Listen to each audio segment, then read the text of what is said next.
Hey everybody, so first lecture here, we're going to do some chemistry review, just a little bit. And then we're going to talk a little taxonomy, we're going to talk a little history of microbiology. Let's get to it. So first, just a little snippet of chemistry review. I don't know where you're coming at for this class, but you know what? I want you to just make sure you got some chemistry under your belt. It's fine if you're uncomfortable with chemistry. I'm uncomfortable with chemistry and I teach biochemistry, so don't worry, nothing too crazy here. We're just going to go over the basic atomic structures. We're going to talk about some bonds that we're going to encounter in this class, and just briefly go over like biomolecular structures, which is really more biochemistry, but hey, you gotta have a little bit of understanding. I mean, it probably helps to understand what a protein is if you're going to take a class that has proteins in it. And then just redox reactions, super straightforward. Now, the basic structure of an atom hasn't really changed that much. We used to use the Bohr model, so that's the top model here. The Bohr model is just how you would typically think of an atom. So it's got a nucleus with protons and neutrons inside of it, and then the electrons orbit it, right? Now, we actually know that the electrons actually exist as a wave function. They're so small.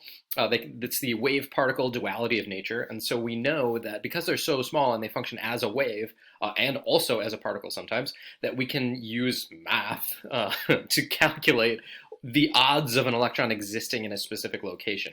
And so if you kind of calculate all those odds, it turns into a cloud. And so it's just, what are the odds that the electron is here? Well, it's more likely, if I took a picture of the actual atom, the odds are more likely that the electron would be here than like way out here or even way out here.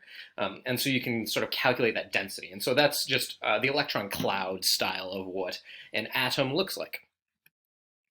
Now, as we kind of expand out as far as chemistry goes, this is all I really am worrying about. This is from Khan Academy. The idea of the outer orbital and how we form bonds. Now, why is that important? Well, we're going to see bonds throughout microbiology.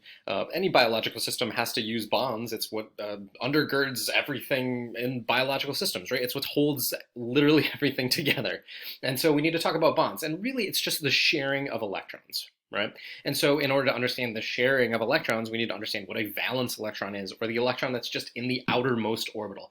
And for the most part, all we really care about in like any kind of biology is your basic outer orbitals, where either you're going to have that first period where you're going to have you got your hydrogen with this one electron, and you got your helium with two, and so that first orbital here just wants two electrons in it.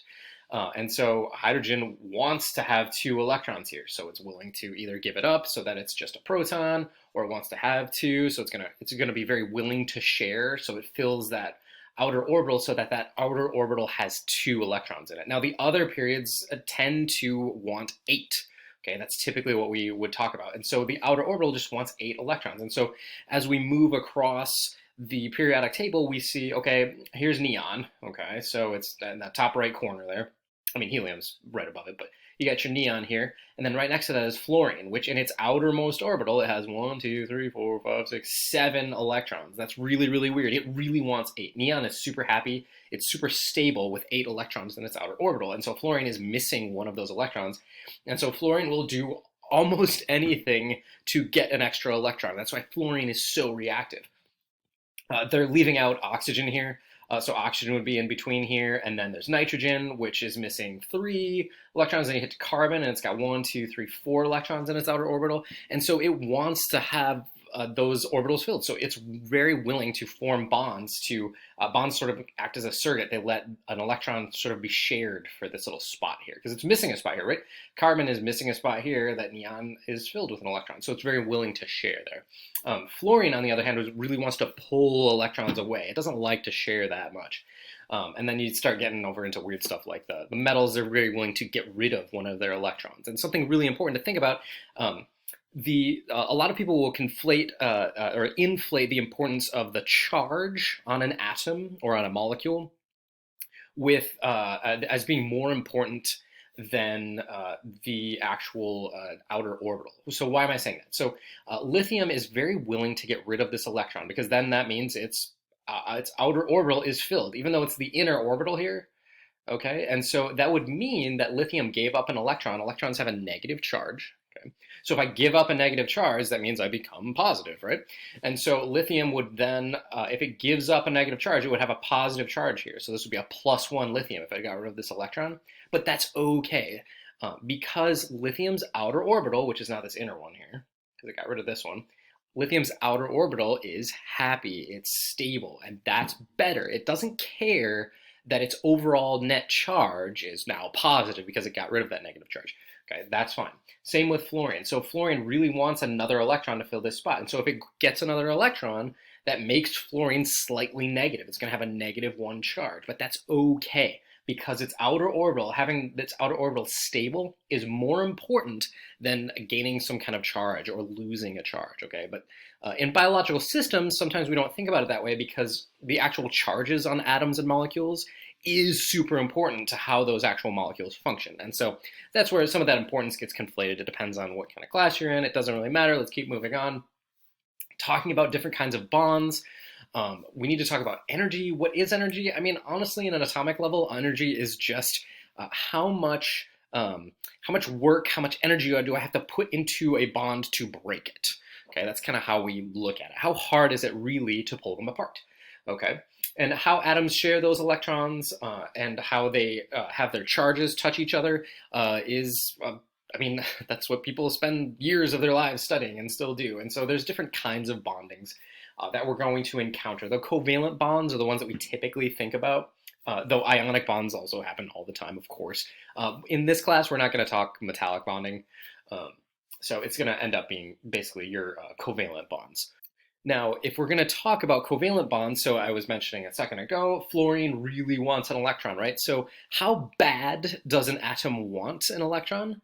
Well, that's a really good question, and we actually have a way to measure that. And so not getting into the physics of how we actually measure that, but we do have an ability to measure it, and so we call that electronegativity. And so you can see I've got a periodic table right here. Top right corner are the more red the atom, the stronger the electronegativity. And so in this chart I really like. The reason I picked this one is because it actually has the number for the electronegativity. And so if you're super electronegative, you have a high electronegativity, that just means you really want to fill that outer orbital. Okay, pretty straightforward. And as you get more into like more neutral electronegativities, you become less desiring of electrons to fill that outer orbital. That doesn't mean you don't want them filled, but it's just you're okay. Like carbon has those 4 electrons in its outer orbital, and it's like, all right, well, you know what? 4 is kind of halfway between 8. It's fine. I can deal. I can share some electrons. But when you start getting into oxygen and fluorine, and in this class in particular, we're going to find out why is oxygen such an important part of what most organisms breathe? That's a really good question. And we're going to learn that it kind of has to do with this electronegativity, but that's farther along down the line, okay? Now, if you have 2 atoms and they're basically the same electronegativity, they'll form a covalent bond. So that's why a lot of the gases that we see is O2 or N2 or F2. Those gases are they just like to form a nice equivalent covalent bond, okay? If you have unequal electronegativities, then you can establish polar covalent bonds. So there's still bonds where they're sharing the atom. I'm kind of talking about stuff down here now. So if you have a very electronegative atom that's holding on to another atom that's not as electronegative, but it's enough. So usually what we're talking about is like hydrogen with something else. So like hydrogen with oxygen or hydrogen with fluorine or hydrogen with nitrogen. Those are going to be your biggest ones, or maybe hydrogen with chlorine as well. But hydrogen with oxygen makes water, right? H2O, right? There's 2 H's with an oxygen, okay? So oxygen is super electronegative. Okay? It's very high in the top right corner. And then it's got this hydrogen here. So hydrogen is still relatively electronegative, but it's not as electronegative. And so that means that the oxygen really likes those electrons and hydrogen not as much. And so it's kind of a bully. It holds on to those electrons a little bit more, which means it's holding on to that negative charge a little bit more. And so when you have something like water, which I have over here on this next slide here, so we have water right here. And so oxygen here, 1, 2, 3, 4, 5, 6 electrons in its outer orbital. It wants to And so it's going to take those from hydrogen and it's going to share them unequally, okay? So when it's sharing things unequally, that means oxygen is holding onto these electrons a little more often than the hydrogens do. And so what's that going to do? Well, that makes the oxygen slightly negative because electrons have a negative charge. And so if you're unequally sharing the negative charge, then you're going to be more negative more often. And so this side of the atom tends to be more negative, and this side of the atom, are these two sides here, tend to be positive. And so we call that a polar covalent bond. Now, if you have something that's super electronegative and you combine that with something that's super not electronegative, so for example, like oxygen with like lithium or sodium, then that will form an ionic bond. And ionic bonds, honestly, they're pretty straightforward. I mean, so sodium chloride, right? Everybody knows about salt, just your basic table salt. A salt is when something over here takes an electron from something over here. That's basically the definition of a salt, and sodium chloride is just the most common one that we talk about. And sodium has an electron it wants to get rid of so that it looks like neon, and chlorine really wants an electron, so it's going to take it from sodium so that it looks like argon, at least as far as its outer orbitals are concerned. And so they do have their charges, though. So sodium gave up an electron, and therefore it's positive. Chlorine gained an electron, and therefore it's negative. Okay, but their outer orbitals are filled in, so they're pretty happy. Now, as we continue to move on, so I had this fun picture, it's a GIF. I want to talk about a few different kinds of bonds. So these would be covalent bonds. Covalent bonds are just where two atoms are sharing an electron. Okay, so they're sharing it, it's fine. It depends on how electronegative they are. Like these two chlorines are going to share it equally. If an oxygen is with hydrogen, it's unequal, and we're going to see that more often when we talk about water and hydrogen bonds, which I'm going to talk about in a second. Now, there is another kind of specific covalent bond that I wanted to bring up. It comes up in biological systems, so I want to talk about it. It's a covalent bond. It's when two sulfurs will share a covalent bond. We call them thiols. It's a type of bond. It's a weaker than your typical covalent bond. We see it in protein structures a lot. And so what happens is sulfur itself, so if we look at a periodic table here, here's sulfur. So you can see sulfur is actually in the same spot as oxygen, but it's down in the next row here. And so it has an extra orbital around it. And so you can see oxygen would be this orbital here. And so sulfur is still missing an electron. So it's got 1, 2, 3, 4, 5, 6 electrons in its outer shell, just like oxygen. But that shell is the next shell out, if you will. It still wants electrons in those, but it's more willing to be unstable. And so if it's sharing electrons between like two sulfur groups like this, you can see a sulfur having a covalent bond with a sulfur, that extra space you get because this outer orbital is literally farther away from the nucleus than this one would be in oxygen, it's a weaker bond. So it's easier to pull that apart. And we're going to see that in some proteins that we're going to look at. It's what gives proteins some of their secondary and tertiary structures, which we'll talk about that later. Now, one other type of bond that we see, ionic bonds, I just talked about that. I just want to reiterate how important ionic bonds are. Don't think that just because covalent bonds are what hold things together, that somehow makes them better than ionic bonds. Maybe that's just in my brain, something that happens.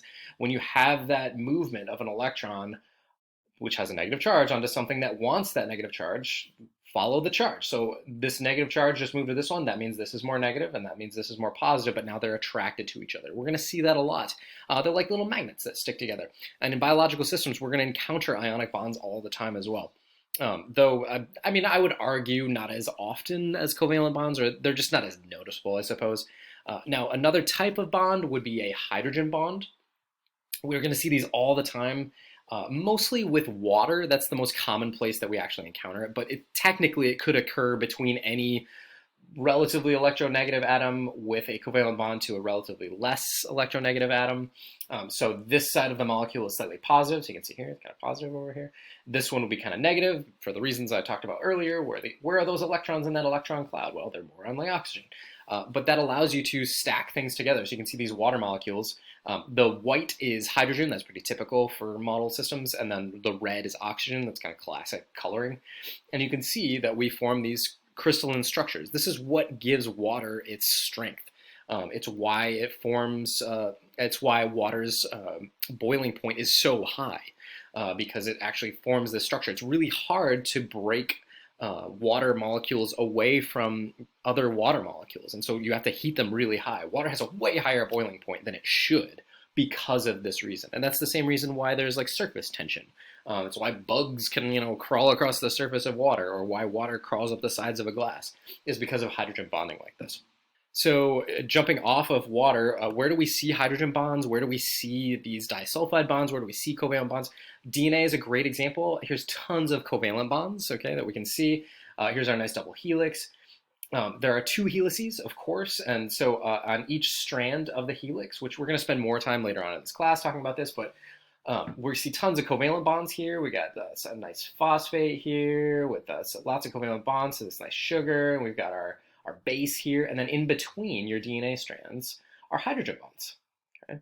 And you can see they don't necessarily require an oxygen with a hydrogen. So in this case, we've got a nitrogen with a hydrogen that's still forming a hydrogen bond, because nitrogen is relatively electronegative compared to hydrogen. Just talked about that, so there's a great example. Now, proteins overall have tons of bonding. So there's, of course, the bonds that hold proteins together. Those are covalent bonds, like the actual string of proteins. But proteins, we'll talk about this more later too, fold over on themselves and form different structures. And so to actually hold those structures together, to give it the actual physical structure of it's going to be like a machine that does something, well, that's where we get into hydrogen bonding. We have disulfide bonding. We have hydrophobic and hydrophilic interactions, which is not something we talk about a lot in this class. We talk about it a little bit more in biochemistry, probably a little bit more in organic and general chemistry. But the idea of just, if you have a bunch of things that don't like water near each other, they like to hang out. If you have a bunch of things that like water and you stick those next to each other, they like being around each other. And those are the hydrophobic and hydrophilic interactions. And of course, ionic bonding. There's tons of different ways that things like to stick together. Now, just to reiterate a couple key points, so covalent bonds are really, really strong. Now, they can vary. So I'm doing kilojoules per mole as opposed to kilocalories per mole, because who does kilocalories anymore? If you live in the US, maybe you do kilocalories, but whatever. So kilojoules per mole, 200 to 800 kilojoules per mole. So that's just a measure of the amount of energy inside of that. And so they're really strong. It depends if it's polar, non-polar. There's tons of reasons. How big the atom is can affect that, but overall they're really, really strong. Non-covalent bonds can be relatively weak, but remember, that's just one single bond. What I'm really talking about is you could have one of the strongest bonds ever could be, the bond between two DNA atoms, those hydrogen bonds. If you stack a ton of them together, well, then it starts getting really, really strong. And so just because a single non-covalent bond isn't that strong doesn't mean that a bunch of them can't stack together and become really strong. Okay, hydrogen bonds are super important. There are tons of other interactions. You can measure their energies, but honestly, for this class, we're just interested in the idea that life exists, and you need chemistry for that. But we're going to dig into some deeper things with big giant bacteria trying to attack and kill you. One last thing: when you get the swapping of electrons. And so if I back up a little bit and I go back to ionic bonding, when you have this movement of an electron to another atom, okay, the overall charge on this fluorine has been reduced. It's more negative now. Okay, so when we say something is reduced, that's what we're talking about. You follow the electrons. So when we hear of reduction and oxidation, okay, that's the only real type of chemical reaction we're going to be talking about in this class. Is when you have a redox reaction or reduction oxidation, that's what that means. This atom or molecule or whatever you're talking about's charge went down, it became more negative, it was reduced. And the other one, it was oxidized, therefore, it became more positive. And so that's what we're talking about there. Now, as we continue to move on, so reduction is the gain of electrons, oxidation is the loss of electrons, okie dokie. I just threw this on there just to show you, if I gave you a chart like this, I could ask you a question on this, like, okay, what's more strong, ion bonds, covalent bonds versus dipole-dipoles, or hydrogen bonds? We didn't even talk about dipole-dipoles, but hydrogen bonds, which one's stronger? Well, I mean, by themselves, a covalent bond is stronger. Yeah, pretty easy question. Now, one last chemistry review before we start getting into actual, microbiology. We're going to start talking taxonomy. Are the four biomolecules that make up all living things, okay? So thank you, Amoeba Sisters, for putting little eyeballs on them so they're nice and cute. But there's really only four things that all of life is made of, okay? Ignoring, I mean, yeah, there's like minerals and stuff, but there's four main biomolecules. There's nucleic acids, which is like your DNA and your RNA. There's carbohydrates, that's your sugars, which isn't just for energy. That's what we usually think about, but carbs can also form tons of important structures. I mean, plant cell walls are made of carbohydrates. So structure and energy is usually what carbohydrates are for. Lipids, so that's not just for energy either. So we think about storing fats, right, for energy later on. But really, all of your cells are comprised of tons of phospholipid bilayers. Okay, and so lipids are also really, really important for structure. And then, of course, you got your proteins, which can also be energy sources. Usually, we think about them as the machines that do things, or the things that are stuck in your cell walls that can move things around, or move things into a cell, move things out of a cell, whatever, act as hormones. Who knows? But proteins are also energy sources as well. And so we talk about those as monomers versus polymers. If you take biochemistry, we'll expound upon these things, but you got your monosaccharides, your fatty acids, your nucleotides, and your amino acids. Those are generally the four smallest units of these biomolecules. We call those monomers. And then you can have dimers and trimers and just polymers of those biomolecules. All right, so now we're moving on, and we're going to start getting into what many would consider actual microbiology. And so we're going to talk a little bit about taxonomy. Now, taxonomy is kind of a goofy world. If you dig even remotely deep into it at all, you're going to find out there's lots of different people who disagree with how to organize living things. Okay, but for this class, we're going to stick with these three ways. Okay, now classically, you're going to encounter this order, right? We go kingdom, phylum, class, order, family, genus, species. I remember having to memorize that when I was, in, I don't know, this class, when I took this class.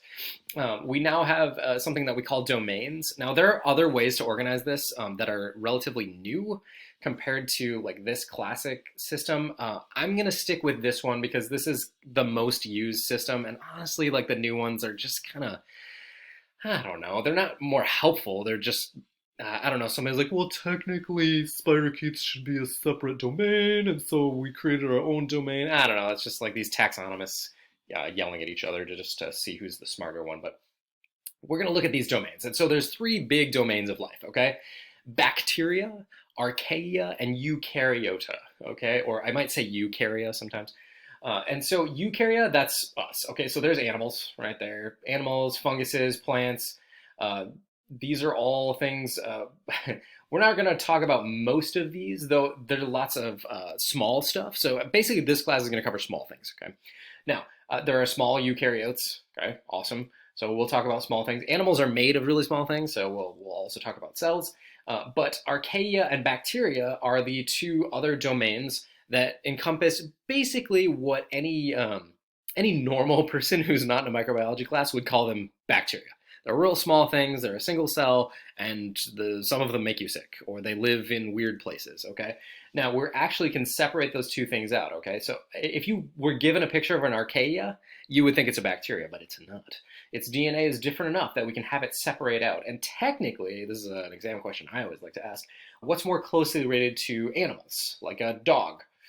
Archaea or bacteria? And technically the answer is archaea. A better way to say that would be which has a more recent common ancestor. And you would say archaea, because you can see here's a common ancestor here, and then they split off here to their different branches, and then archaea comes off of that branch, and then our eukarya comes off of that. Now, those are relatedness trees. Two things I wanted to hit here. If we're talking about kingdom, phylum, class, order, family, genus, species, the genus and the species are both italicized, and you'll see that I'll try and keep that consistent through everything that I do. So like if you say Staphylococcus aureus, that is a genus and species of a bacteria, it should be italicized. Genus is always capitalized, as well as all of these other ones, but genus would be the only italicized one that's capitalized. Species is always lowercase, but also always italicized. Now, you can't physically write in italics. I know you could write, like in cursive or whatever, but that doesn't count. So if you're physically writing something out, you would underline it. That's how you get around that. Now, something interesting, plants encompass most of the carbon storage on our planet. Bacteria are second. Okay, and so this is just all of biomass as far as carbon. So it's gigatons of carbon. And so there's different ways you could look at biomass, but carbon is probably the easiest one. And so plants, of course, encompass most of that, but bacteria are a huge chunk of that. And so that's really, really important. And there's archaea right here. And then eukarya would be like everything else here and except viruses, but everything else here. And so we're humans, really small. There are not a lot of humans on the planet compared to other things. There's a lot of plants though. All right, so what I wanted to do is, as far as taxonomy goes, is we're going to kind of go through the 3 domains and talk about those, and I'm going to give you some examples of the domains. Now, here we've got our bacteria domain, so we've got bacteria. Our kingdom is still bacteria, so that's what's kind of confusing. Like the domain is bacteria, but the kingdom is also bacteria, and that just goes back to some of the weird taxonomy people. Phylum Firmicutes, you don't encounter phyla that much. Sometimes you'll encounter class, which is this one. It's bacilli, which means rod-shaped. And then we've got a lactobacillus that likes lactic acid. It makes lactic acid. Lactobacilli, I can't even say that. And then our genus is Lactobacillus. Notice it's capitalized and italicized. And there's lots of species of Lactobacillus. Now, I did my grad work on this. That's why I'm putting this on here. So if you make sourdough bread, you may use Lactobacillus san franciscensis. If you ate yogurt, I had some Chobani today.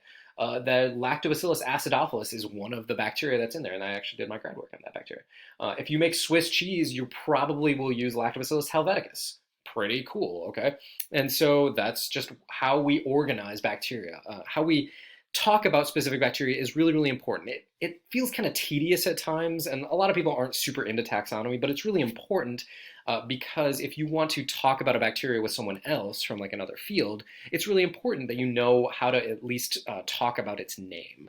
And so that's why we're talking about this. Here's another example from the bacteria domain.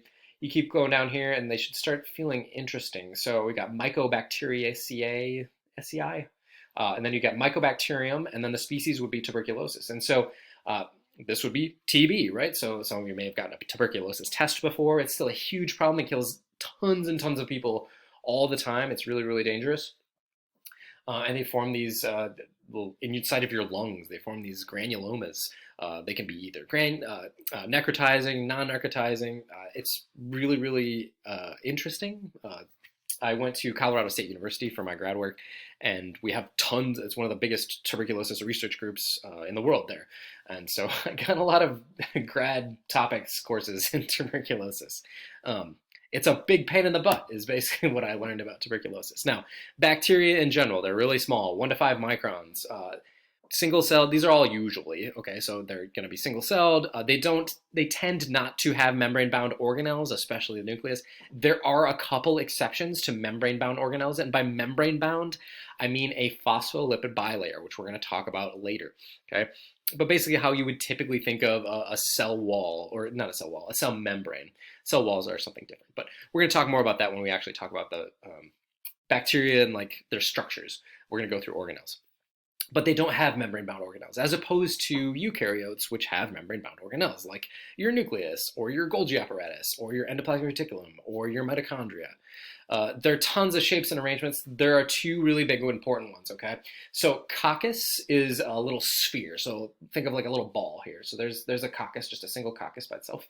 There's 2 diplococci. If you had 3, it'd be tricocci, I guess. 4 of them becomes a tetrad. Who cares? Bacillus means rod-shaped, and so here's just a single bacillus just hanging out right there. So when I talked a second ago about lactobacillus, it's a lactic acid-producing bacillus. So if you look at it under a microscope, it looks like this. It's probably more like this.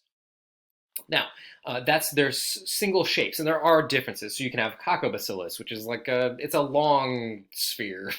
I guess it's an oval. You can have Vibrio, which kind of looks like it's usually comma shaped is how we typically say it. It looks like a bacillus that's bent to me. You can have Filamentous. You can have a spirochete, which is kind of corkscrewy. Well, it kind of gets dicey, whether it's a corkscrew or whether it's just kind of zigzaggy. We'll talk a little bit more about that later.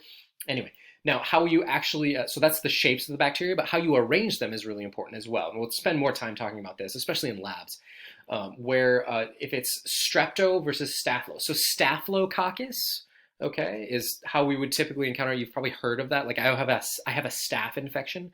So that's usually talking about like Staphylococcus aureus. So there's Staphylococcus. Staphylococcus means it's in like a cluster. Okay, that's what staphylo means. Like think of like a staff member. Like you have all my dentist staff is standing in a cluster in the corner because somebody's tooth is really gross. What? So there's your Staphylococcus, as opposed to Streptococcus would be like doing a conga line at some party. So there's your conga line of Streptococcus, okay? Because they're coccus, which is little spheres, and then strepto means in a line, and it's very distinct. So it's really easy to see a Streptococcus bacteria under a microscope. You look under it and they have very distinct chains. And we're going to talk more about those later on in this class. So Staphylo is a cluster, Strepto means a little line. There's lots of different ways to organize bacteria as well. They can be gram-positive or gram-negative. They can be pathogenic or non-pathogenic. They can be aerobic versus anaerobic. Maybe they're facultative anaerobes. Maybe they're some other kind of aerobe. It doesn't matter. We're going to talk about it later. All kinds of different ways to categorize them. So yeah, that's kind of fun. Now that is domain bacteria. And so let's go to the next domain, which would be archaea. Archaea is vastly understudied, okay? So archaea are, we used to just lump them together with bacteria because they kind of look like bacteria, but it turns out they're actually super duper different. Especially get down to the DNA level, they look very, very different. Hence why the taxonomy has their little arms coming off at different angles. And so usually when we're thinking archaea, what you're really encountering are what most people would call extremophiles. Okay, so phile meaning loving, and then extreme meaning extreme. And so they like extreme conditions, a lot of them. And so that's the ones that we've kind of typically found and can grow, which they're really hard to grow, are extremophiles. So like if you go to like Yellowstone National Park, so if you look here, this is the pathway that you walk on, so like super high up. And so you go to Old Faithful here, and all those colors of the weird sulfur pits around, like Yellowstone National Park, those colors come from archaea. Okay, so they're not bacteria, they're archaea, and they're extremophiles. So they can live at extreme temperatures, they can live at extreme acidities or in extremely basic environments. They could live in very deep, like under the ocean where it's very high pressure. So we call those barophiles. They can live in places that are really saline or very salty. We call those halophiles. You can have inside of like a cow's intestines, you could have I'm sorry, see, I was going to say bacteria. You can have archaea that live inside there that do stuff they just live in there and they do their thing. So we call those rumen archaea. I don't know. See, it's methanosarcina rumen. Sarcina having to do with its actual shape. There's sarcina. And then it's methano, so it generates methane, and it lives in the rumen of a cow. So look at that. So you start learning these terms, and you can be like, oh, okay, I get it. Here's Staphylo. Okay, so it forms, like staff orientation. So Staphylo. Thermos. Okay, so temperature must be important. Marinus. And so these things live down at the extreme, like down in the deep trenches. There's these thermal exhaust ports. What? Star Wars reference. But they're spewing out all this gunk, and there's extremophiles that live down there, archaea. There's also bacteria that live down there too, but that's fine. So anyway, they live in extreme environments. They're small, single-celled, no membrane body organelles. These sound like bacteria. And in many ways, they're very, very similar. And so in practicality, for the most part, we're going to actually not encounter a lot of archaea that cause disease. Bacteria are usually the ones that cause disease because they can survive at temperatures that we can survive at. And so we tend to see more bacteria like that. Metabolically, they're relatively similar. Their structures are relatively similar. What you actually see when you compare bacteria to archaea is they'll have a lot of the similar functions, but there's like something slightly different between the two. So like their cell walls look the same, but one of the things in the cell wall is like slightly different, and so you can tell them apart. I don't know, it's just kind of weird. Between eukaryotes, so as we saw on the taxonomic tree, archaea is more closely related to eukarya, and we see that in how their genes are organized and how they actually perform transcription, which is how you take DNA and convert it into RNA. And so we see some similarities there. So they're kind of in between the two, and they're super understudied because they're so hard to grow. That's actually a huge problem with bacteria too. Like how this bacteria only lives on the blade of a grass that lives in southeast Indiana in this one place, and we can't get it to grow in a lab. Okay, well, how are we supposed to study it if we can't grow it? Well, that's a great question. So that's a huge problem for microbiologists. All right, so moving on. So eukaryotes, that is basically for this class, we're picking any kind of eukaryotic structure that's really, really small. Okay, so for the most part, that's going to be what we would typically call a parasite. So think of like malaria, schistosomiasis. Um, you follow your eukarya. A lot of your protists are basically going to be the ones that we're going to be talking about. If For this class, basically, if they have part of their life cycle that is single-celled, we'll generally talk about it in this class. And so this is just the life cycle of a malaria parasite. Now, eukaryotes in general have four kingdoms. And so for this class, those are the four kingdoms that we're going to stick with. And so I'm going to just kind of quick go through those. Now, this is where you start getting into some weird stuff where recently they did DNA sequencing. And so we used to just lump everything. If it's not an animal or a plant or a fungus, we used to call it a protist. And so protist obviously should probably have like a different separation. And so they have these like super groups of protists.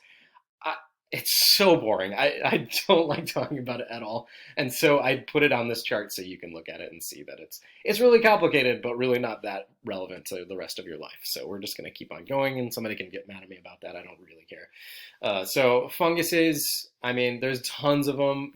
Really what we're talking about are yeast and molds. Tons of human pathogens. I mean, there's a couple hundred of those. Way more plant pathogens. So plants and funguses have a very interesting interconnectedness. But for the most part, yeast and molds are the ones that we're going to be dealing with. These are all ones that cause human disease, which way later on in this class, we're going to talk more about that. In Kingdom Animalia, so I'm just picking out the ones that, the human pathogens from each of those kingdoms is what I'm doing. And so here we've got some gross flatworms and helminths that like to live inside your blood. Or you can have, like a nice tapeworm living inside of you, or maybe a nematode, which nematodes are actually super studied. They're awesome as a laboratory animal, which they are technically animals. They have a lot of the same things that we have, which is kind of gross. Protists, though, as there are lots of protists that can cause human diseases. These are just a few. We're going to talk more about a few of them later. I mean, there's Plasmodium falciparum, so that's malaria. Trichomonas vaginalis, that causes lots of, that's an STD. Balantidium coli, that'll give you diarrhea, I think. So it's kind of gross.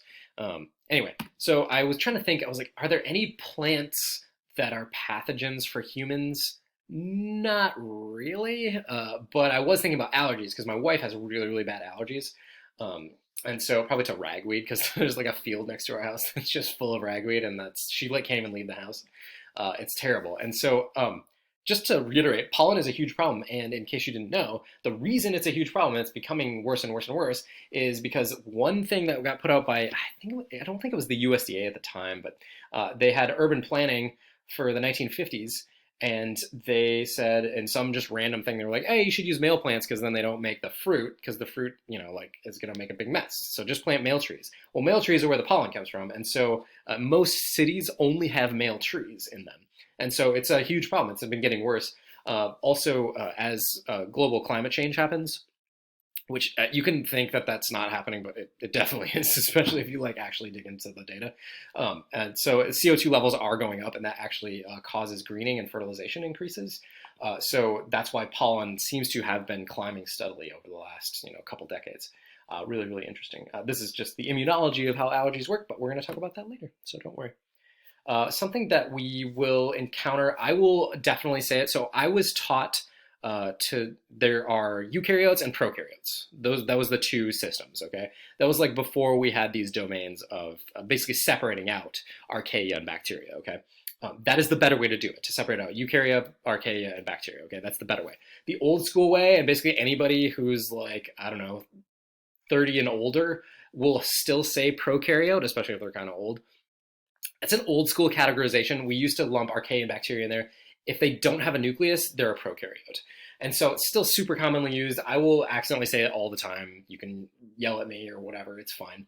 But basically that's what that term is. A lot of textbooks will still say prokaryotes as well. Now, something really important to think about is just the size of what we're dealing with. And I have a cool video to show you. There's a couple spelling errors in it, but it's fine. We'll let it slide. But just showing the actual size of the things that we're dealing with. And so for the most part in this class, we're going to be dealing with bacteria and archaea. that are about this size. They're about the size of a mitochondria. We are going to talk about actual cells, like animal and plant cells, the organelles that are inside of them as well. We will also spend some time talking about viruses. So we're really in the uh, 10 to 100 micron range-ish. And so that's generally the area that we're going to be. I would disagree that a light microscope can see a flu virus. So this chart's kind of dumb, but whatever, it's fine. And so anyway, I wanted to show this video, so let's look at this video.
So thanks to, I think it's Metal Ball Studios who did that video. It's pretty cool. They have a few other videos that they do, just comparing the size of different stuff. Now, it talked, it said archaea, bacteria, we did eukarya and the just different kingdoms there. I didn't talk about viruses yet. We're going to spend an entire section on viruses and talk about them. They're in the news a lot for some reason right now. I don't know why. Something starts with a C, something I have to do with a corona. I don't know, some kind of beer. So viruses are really, really small. They're relatively simple. Trust me, as someone who considers himself a virologist, viruses are incredibly complex. But compared to like a bacteria, they're super simple. And compared to like one of your cells, they're incredibly simple. But don't take relatively. I mean, that's with a grain of salt, like hardcore. They have a host. They require a host to reproduce. In general, I would say if you ask 100 virologists if a virus is living or non-living, probably 95% of them would say it's non-living, or maybe even a little higher. I used to consider them kind of living, but they're really not. They don't do anything. Um, they're just like made to attack stuff, but like they don't physically do any metabolism for the most part. And so they're generally considered non-living entities. They have a whole separate taxonomy. We'll talk about it later. Where did they come from? Great question. It's when you actually take the DNA. So this chart was really hard to find. So you can go to this link and find this actual picture here. So this is everything that we've talked about so far. So there's eukarya and bacteria and archaea. They're sort of lumping these things all different over here. This is funguses. But here's viruses all over here. And so they're far more distantly related. To actually understand where they came from is really tricky. It's really hard for a lot of scientists to do, and so we just kind of ignore it. Moving on. So I want to hit a few of the key points in microbiology history because it's really, really important. And so a few of the things, we're not going to go through all of this stuff, okay? But basically, disease and microbiology are intrinsically tied, okay? Nobody really cared that some bacteria lives, I don't know, in your carpet and doesn't do anything. Like, who cares? What's that going to do? But people did care when you got, like smallpox and it put little pox all over your kid and then your kid died, okay? So people care about that. Now, smallpox was a virus. But so we've been dealing with infectious disease as long as humans have been around. And when humans start to congregate in larger populations, as we're seeing now, it tends to make the spread of disease much more easy. And we're seeing that especially like with coronavirus, it can just start in one spot and spread all over the world because we have a global economy. There's really no way around that. And so we've been dealing with epidemics for a long time. Usually, if you dig deeper into history, you'll hear them talk about plagues, or in the Bible, they'll talk about, what do you call it, with your fingers falling off. like leprosy. That actually probably wasn't typically actually talking about Mycobacterium leprae, which is the bacteria that causes leprosy. It was more of a generic term for like disease. So it could have been actually a lot of different things. But anyway, when you look back at those diseases that they were talking about, it was probably either smallpox or measles if it was a massive plague. And it was probably smallpox, which we've actually wiped out, which we'll talk about later. We're going to talk about vaccines and public health and things like that. But anyway, what was driving research into microbiology was disease. And also you had a push towards technology. And mostly that technology was in the generation of microscopes and the ability to take a piece of glass and form it so that it would magnify whatever you were looking at. And so concurrent with that discovery in physics was a discovery of really small things. The first two big people to figure this out, and you're going to notice there's a lot of dudes here because they would only like publish things from dudes. So I apologize. History is very sexist. But Robert Hooke, 1665. Now you have to be thinking in the 1650s, they were still doing the Hippocratic four humor hypothesis. And so they thought that like everything on earth was made of either like, what is it? Blood, yellow bile, black bile, or phlegm. Like, and like, I don't know. It was just, it wasn't dumb. It was just, I don't know, Hippocrates was like, hey, this is cool. We should do it this way. And everyone was like, all right, let's just believe that for like 2,000 years, even though we have all this evidence against it. And so it was really hard to break through. Anyway, so this guy was looking through a microscope, Robert Hooke, and he saw these little things. He was looking through at cork, which is a type of oak, in case you didn't know that. And so it comes through here, and he's looking through it, and he's looking through the microscope, and they look like little cells, like from a prison. So he's like, oh, that's cool. Looks like a prison. So he called them cells. So that's where the term cells comes from. And then 20 years later, Leeuwenhoek, he was a cool dude because he would take like tooth scrapings or poop or water or whatever, and he'd be like, oh my gosh, these little animalcules are living inside there. And so this is kind of what he was probably looking at. Now, cut to like 100 years later, the timelines here are so crazy. Just to get people to change what they were believing was really, really hard. And so I wanted to give just a little shout out to, I don't know how to say his name, Plankes. There's not even really like a good picture of him out there, but he was like, hey, I think some small stuff is causing disease. And people were like, you're crazy. Get out of here, Marcus. Now, Edward Jenner, though, cut to, like 30 years later, and Jenner was like, hey, guess what? If we take cowpox, which is a virus, and we vaccinate people with it, it prevents smallpox. Well, that's kind of cool. And so that was like the start. I'm skipping over so many people, but that was really the start of a lot of really interesting stuff. Now, so that's like the turn of that century, so 1800s. And so a few years go by, and lots of people with the Renaissance, or the second Renaissance, I suppose. Just kind of depends. If people have a lot more free time, they have more time to study this kind of stuff, and they become very specialized, right? And so the idea of cell theory actually became more prominent, starting with Schwann and Schleiden, but there were a bunch of other people too, in the early 1800s. And so this is cell theory, and we're going to watch a little TED Ed video that I really like. It's really good. It's going to talk about a lot of these dudes and some of the craziness that happened around then. But everything is made of a cell, or at least one cell, or more than one cell. It's the most basic unit of life, and they can only come from pre-existing cells. And it sounds really basic now, but honestly, back in the day, that was kind of crazy. One of the great things about science is that when scientists make a discovery, it's not always in a prescribed manner, as in only in a laboratory under strict settings with white lab coats and all sorts of neat science gizmos that go beep. In reality, the events and people involved in some of the major scientific discoveries are as weird and varied as they get. My case in point, the weird history of the cell theory. There are 3 parts to the cell theory. 1. All organisms are composed of one or more cells. 2. The cell is the basic unit of structure and organization in organisms. And 3. All cells come from pre-existing cells. To be honest, this all sounds incredibly boring until you dig a little deeper into how the world of microscopic organisms and this theory came to be. It all started in the early 1600s in the Netherlands, where a spectacle maker named Zacharias Janssen is said to have come up with the first compound microscope, along with the first telescope. Both claims are often disputed, as apparently he wasn't the only bored guy with a ton of glass lenses to play with at the time.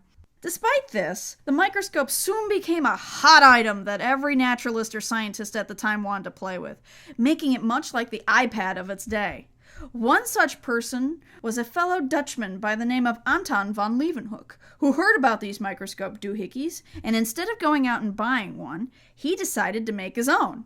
And it was a strange little contraption indeed, as it looked more like a tiny paddle the size of a sunglass lens. If he had stuck two together, it probably would have made a wicked set of sunglasses that you couldn't see much out of.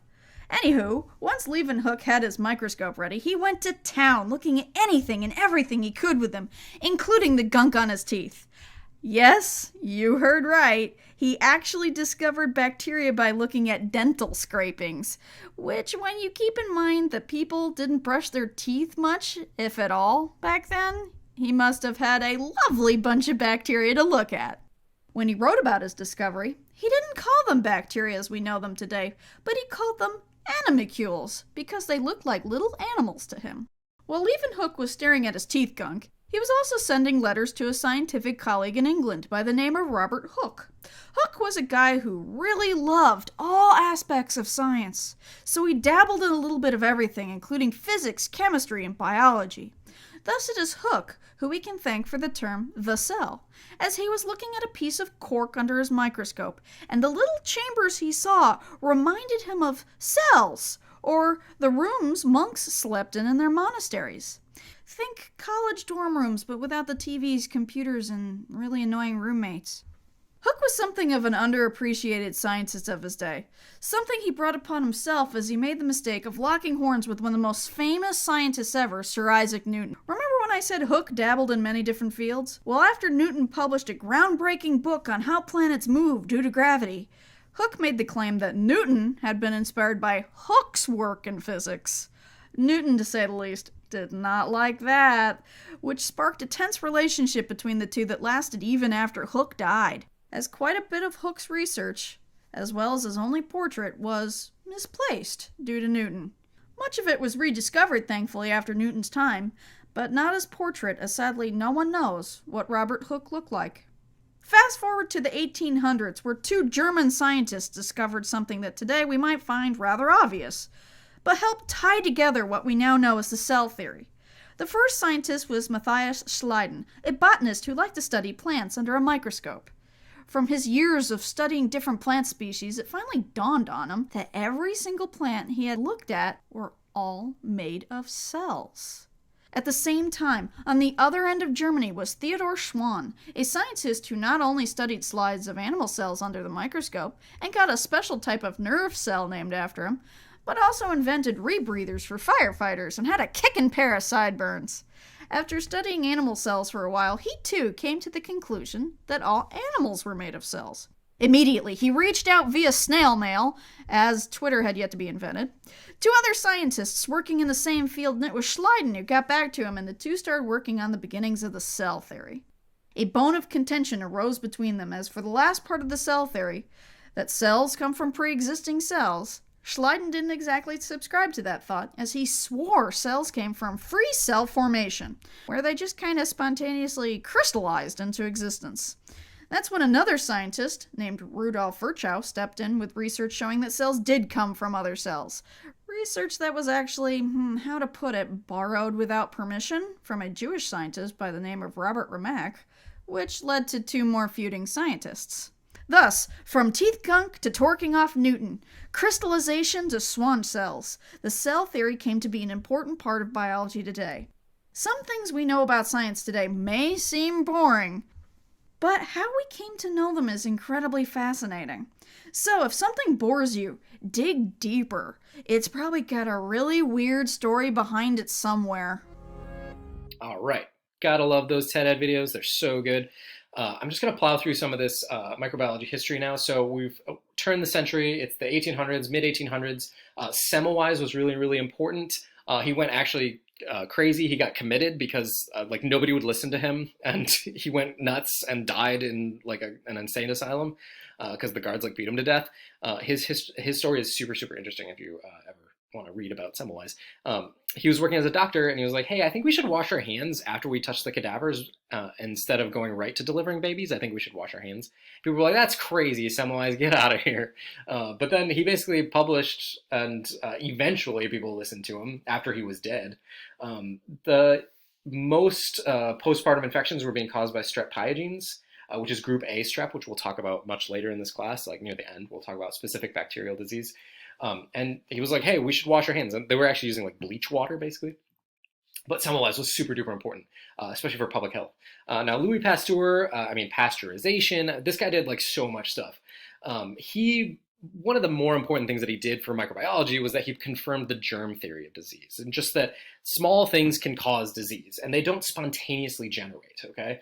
And so one of the most important things he did was he took broth, it was chicken broth, and then so he like put chicken noodle soup in a jar and he boiled it, and he put like a little crook in the neck, so it's still connected to the air, but the bacteria are getting stuck right here, and so nothing grew. And then he like they didn't grow for like I don't know, it was like months or something. And then he broke the top off, and then bacteria got in like immediately, and it went all gross. And he was like, "Hey, see, things don't just randomly occur." Which up until that point, people thought that bacteria or fly maggots was a big one. That flies would just appear on rotting meat, like just out of the air, like, but not like a fly landed and laid its eggs. Like it would just, if you took a raw piece of meat and sealed it and just left it sitting somewhere, it would develop maggots. Not because flies brought the maggots, but because just out of the etherealness of existence comes life. And you're like, oh no, you guys are way off. Thank you, Pasteur. Who else was important? Robert Koch. So Koch was really important. He established his four postulates. I have a picture of that in a second. But basically saying like, hey, if I think that this thing is killing something, he discovered anthrax. So he would say, all right, this cow is dying from anthrax or what, something. So he would take like a pustule of anthrax and he would say, okay, I took this thing. He could grow it in a petri dish. Awesome. And then he grew it for a while. And then he took that out and he put it in a cow that doesn't have anthrax and it died of anthrax. And he's like, oh, okay. So that's basically the four postulates, which let's just talk about that. So the four postulates, you can find it, you can grow it, you can isolate it, and you know that that's what that is. So there's the cultured organism. And you can sort of replicate the disease that you saw, and then you can re-isolate it. That's the one that people miss a lot. So you can collect a microorganism, you can grow it in culture, you can re-cause the same disease that you encountered, and then re-culture that organism, okay? Now, there are infectious diseases that defy this, so like prion diseases, like mad cow disease, cancer doesn't follow this hypothesis, but for the most part, most infectious diseases do. As long as you can culture them. Now, there are some bacteria that are really hard to culture, like tuberculosis, for instance, is really hard to culture. And so, it follows Koch's postulates, but it's really hard to test that if you don't know what's going on. So back in the day, it was hard, but now we can understand a little bit better. Somebody else, I'm skipping over so many people. When we go into specific topics, like I'm skipping over a bunch of public health people. Bill Lister was kind of a public health guy, but because we're going to encounter those important people when we actually get to those topics. So when we talk about immunology, we'll talk about some immunologists. When we talk about virology, we're going to talk about some virologists. When we talk about public health, we're going to talk about more public health people. But Joseph Lister, the last one, he created this machine that would spray disinfectant during surgeries. And it made everybody cough, and it was really gross, but it dropped surgical infections down like super, super low. I mean, tons of people would get infections, and so that was kind of awesome. And so he's a very important dude. The last thing I wanted to leave you guys with are the last few theories. So we watched that video about cell theory, just the idea that cells are the most basic unit of life. Everything's made of cells if it's living, and cells can only come from other cells. There are a couple other things as we get a little bit deeper, but I just want to hit all the theories at once. So gene theory is just that in a cell, when we have our DNA, a gene is the most basic unit of information. Now, you can have individual nucleotides, that's true, but to actually get like an important piece of information, like a piece of DNA that makes a piece of RNA, that makes a protein, that is a gene, okay? And all of the genes are called the genome, and it can be passed on. Okay, so that's called the gene theory, which we'll hit that a little bit later. And similar to that would be hereditary theory, is just that like you pass on chromosomes. Okay, so that's something that we'll talk about a little bit later. And if you take genetics, that's something that we'll talk about. And then evolutionary theory is just, it's important to understand that all biological entities have a common ancestor. And what does that really mean? Well, for instance, if I came to class every day and somebody always kicked me in the knee, well, then I'm going to start wearing a knee pad on my knee that you keep kicking. And then you start, every day I come to class, somebody else tries to punch me in the head. Well, I'm going to start wearing a helmet. Well, people trying to hit me, that would be a selective pressure. And so you start developing, as a biological entity, you start developing ways to either promote or avoid those selective pressures. So for instance, antibiotic resistance. When I have a set of bacteria and I start throwing antibiotics at it, it kills, let's say 99.9% as like, I don't know, any kind of antiseptic that you use. They're like, oh, it kills 99.9% of bacteria. Well, that 0.1% should scare you a lot because there you are applying a selective pressure of an antibiotic, and those bacteria that are left are not dying from it. They're becoming resistant. And so we're seeing that all the time. Bacteria become resistant, viruses become resistant, things evolve from selective pressure. So coronavirus, for instance, also is evolving all the time because, I don't know, it's just trying to, what's going to make it work better. So either you're avoiding bad things or you're promoting good things. So like the new coronavirus strains that are spreading, they have an increased number of spike proteins on their surface. So it's a selective advantage. Okay, and so if we had some kind of anti-coronavirus drug that we could throw at people, well, every now and then you might have a virus that's resistant to that. So that would be a selective pressure. The drug is the selective pressure, and then it's evolving away. And so that's just the idea of evolution. And so that is bacteria. So we covered some chemistry, and we covered some taxonomy, and we covered some history, and we covered some theories. So that's a lot, but it's really, really good. And we're going to start digging deeper into basically all of this stuff. So thanks for listening.